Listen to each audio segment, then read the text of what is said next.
Em debate na Band no domingo, Bolsonaro acusou o presidente do Chile, Gabriel Boric, de queimar o metrô nos protestos de 2019. Em menos de 48 horas depois do debate, o presidente do Chile se pronunciou e disse que não, a gente não fez nada.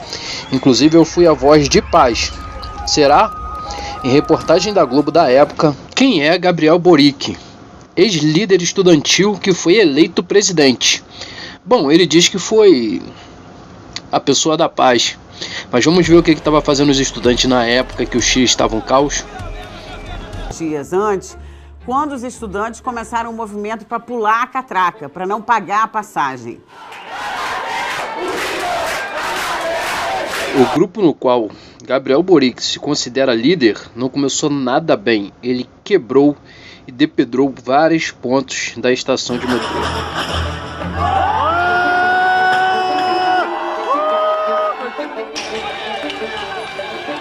Eu acho que aqui já dá pra você saber quem tá mentindo e quem tá falando a verdade.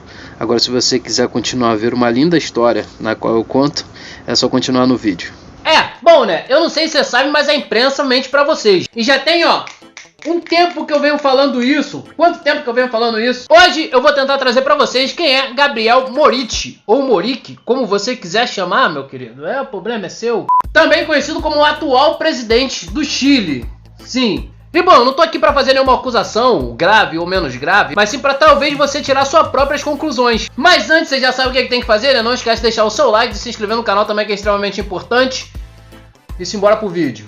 Não. Bom, rapaziada, então é isso aí. Vamos explicar aqui mais ou menos o que aconteceu. Ontem eu acordei e fui bombardeado por uma série de notícias que dizia que o Bolsonaro teria mentido referente ao atual presidente do Chile. Que não, ele não tinha feito nenhuma cagada lá no Chile antes de tomar a presidência, ou de assumir a presidência ou ser eleito presidente.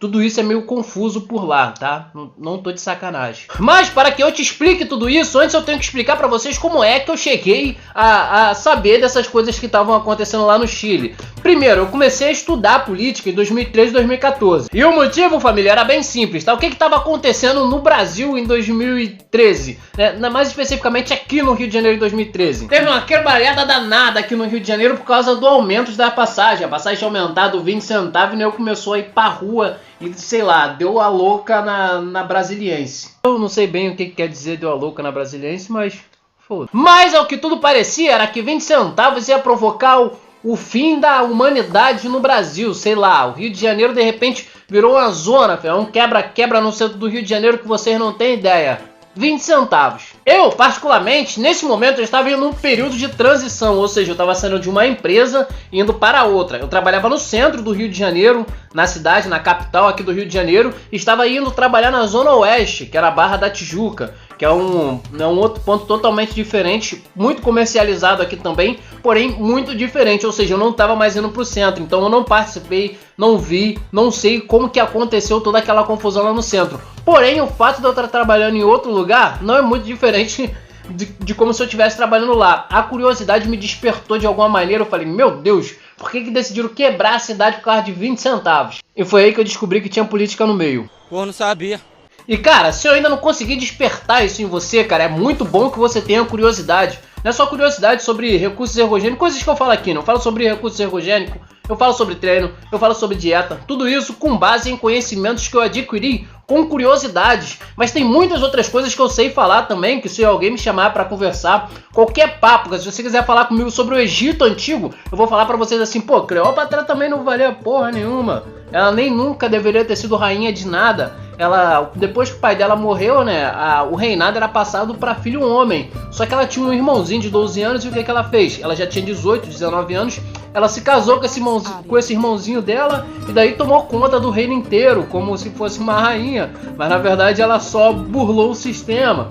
E tal. Se você quiser conversar comigo sobre qualquer coisa, caso qualquer coisa, sobre o descobrimento do Brasil, eu vou conseguir conversar com você sobre muitas coisas, sobre a Bíblia, a religião, tal. Por quê? Porque eu sou curioso, eu tenho interesse em saber cada vez mais das coisas e isso é muito bom, tá? Isso não é uma coisa que funciona comigo só quando a gente tá falando de treino, dieta e recursos ergogênicos, como a galera costuma me chamar lá no Instagram para tirar algumas dúvidas e tal. Eu sou curioso e aprendo com a curiosidade, isso é muito bom e deveria ser algo que você pudesse levar para sua vida também. Mas voltando ao assunto, eu descobri que tem política no meio. E você sabe, né? Aquela rapaziada ali do Boulos, do Freixo, ó. Freixo tá vindo a governador no Rio de Janeiro, pelo amor de Deus, gente.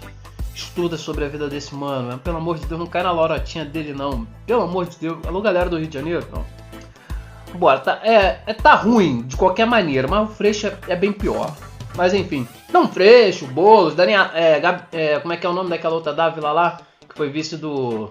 Mas enfim, eles se apropriaram, né, das manifestações aqui, né? E pensaram assim, cara, agora a gente vai promover uma revolução no Brasil e vamos tomar o poder. Beleza, só que o que aconteceu? O governante decidiu baixar a porcaria do preço.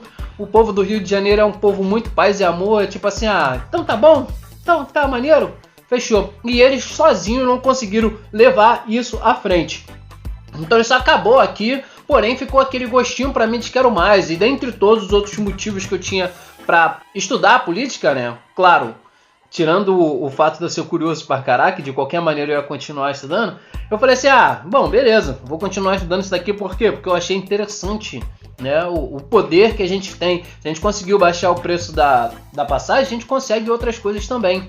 Beleza, por isso a importância da manifestação. Se alguém falar pra você que manifestação, é contra a democracia, mano, não existe nada mais democrático do que uma manifestação, povo na rua. E bom, rapaziada, por que eu passei esse tempo todo aqui explicando tudo isso pra vocês? Porque isso tem tudo a ver com 2019. E o que aconteceu em 2019? Exatamente a mesma coisa que aconteceu em 2013 aqui no Brasil, mais especificamente no Rio de Janeiro. Vale ressaltar pra vocês que em 2019 o Chile era a segunda maior potência econômica da América do Sul, perdendo apenas para o Uruguai. E o Brasil eu nem sei que colocação tava naquela época.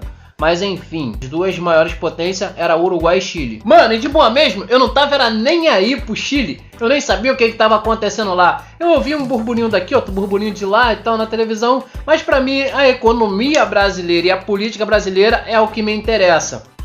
Lei do engano. Eu sou flamenguista e eu não sei se você sabe, em 2019 o Flamengo foi campeão da Libertadores. Mas tem uma coisa que foi meio embolada, eu não sei se vocês estão ligados, mas a final do Flamengo, a final, que era uma final única, onde o estádio ele é escolhido antes de continuar o campeonato, ele ia ser em Santiago, na capital do Chile. Mas aí teve que ser transferido para outro lugar. Adivinha por quê? Porque lá o couro tava comendo, irmão. Tava uma pegação do cacete. E aí eu descobri que o problema lá era aumento da passagem. Ou seja, o mesmo problema que tinha acontecido aqui no Brasil. E o que aconteceu? Eu falei assim, putz, mano, vou entrar de cabeça nisso aí, vou estudar sobre isso. Mas aí, velho, o que eu descobri? Eu descobri que o movimento que teve lá, né, no Chile foi diferente do movimento que teve aqui no Brasil. Lembra que o movimento que teve aqui no Brasil começou por causa do aumento da passagem pela população e a política se aproveitou? Lá foi ao contrário. O povo chileno em si, assim como eu, tava também nem aí pra tudo aquilo ali, aumento de passagem, 20 centavos a mais, 20 centavos a menos. Mano, não interessa. O Chile, ele é a segunda potência econômica da América do Sul, né? Pra ser mais específico aqui, né? Da América Latina aqui do Sul. Por quê? Porque o povo lá, ele tem um capital alto, porque lá os custos são altos. Então, quando existe muito dinheiro, muito financeiro rolando ali, muito provavelmente as pessoas passam a ser mais ricas. Tanto é que na época, sei lá, a economia do Brasil aqui dizia que a média, o salário médio do brasileiro era de R$2.000. Lá no Chile passava de 5.500 um salário mínimo, de R$5.500. Ou seja, a qualidade de vida lá era muito melhor do que aqui. Então o que aconteceu? Quando aumentou a passagem, a política ela decidiu tomar conta daquela situação ali. Tá? Foram alguns políticos. Por quê? Porque antes daquele presidente que estava no poder na época, era de esquerda, tá? Era um grupo de esquerda. E grupo de esquerda, eles não aceitam bem perder o poder. Você pode ver aqui no Brasil, né? A eleição de 2018, ela nunca acabou, tá ligado? Desde então é guerra, é briga, é televisão falando toda hora do presidente e tal. O cara não consegue governar em paz. Mas voltando a falar lá do Chile, como a população no geral não tava nem aí para aumentar a passagem, né, o que o movimento de esquerda fez, como é muito tradicional aqui, como a gente vê nas universidades, pegou os estudantes e colocaram ali. Cara, assim, o maior manifesto que teve no Chile, sei lá, a capital Santiago tem mais ou menos o tamanho do Rio de Janeiro. E a maior movimentação que teve ali foi de 30 mil pessoas. Mano, 30 mil pessoas não dá um jogo no Maracanã do Flamengo. Então, só pra você ter uma ideia.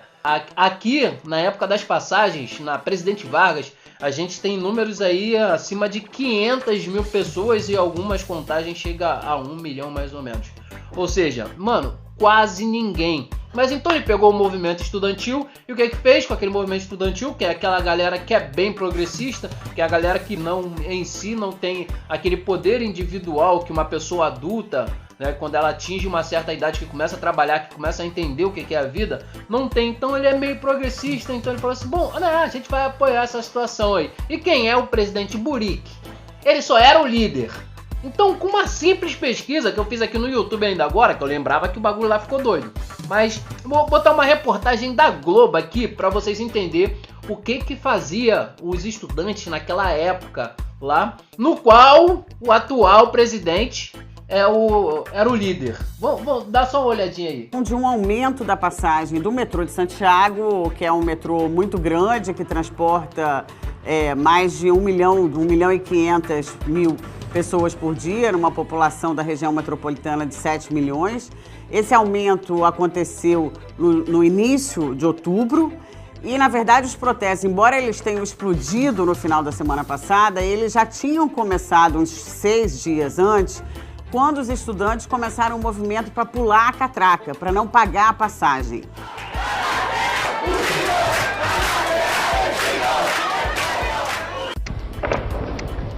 E o que vale a pena eu ressaltar aqui, cara, é que sim, essa reportagem é da Globo. Então, a mesma Globo que dizia o que acontecia, agora não é. E pior, cara, esse cara, muita gente fala assim, esse cara é o Boulos, né, do Chile e tal e tudo mais. Não, pra mim ele é o Bruno, tá? O Bruno, goleiro do Flamengo.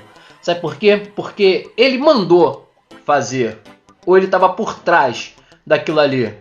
Estão fazendo uma acusação? Mais ou menos. Mas por aí o caminho. Vocês entendam como quiser. A reportagem da Globo diz o seguinte. Então, os protestos se intensificaram e grupos começaram a praticar atos de vandalismo, atacando lojas, houve saques. Então, esses atos de vandalismo que se intensificaram a partir principalmente da quinta-feira de noite e da sexta-feira, estações do metrô, ônibus foram incendiados. Daí, tire vocês as suas próprias conclusões. E agora, o que você acha? Você acha que o Bolsonaro mentiu referente a ele? Ou você acha que o jornalismo mentiu pra você? Porque se o Bolsonaro mentiu sobre ele. Agora, se a mídia mentiu pra você. E antes de finalizar esse vídeo aqui, eu gostaria de trazer pra vocês o quão grave é, né? A gente sabe que teve o Bruno e o Macarrão envolvido. O Bruno, muito provavelmente, foi o mandante. E o Macarrão foi quem fez, né? Quem tomou a atitude em si. Tem uns 5 anos que o Macarrão tá solto. E o Bruno até hoje tá incondicional. Às vezes volta pra cadeia e volta. Ou seja, quem manda é muito pior do que quem faz. Porque a desculpa dele é que ele, não, eu não fiz. Blá, blá, blá. Tomar no cu.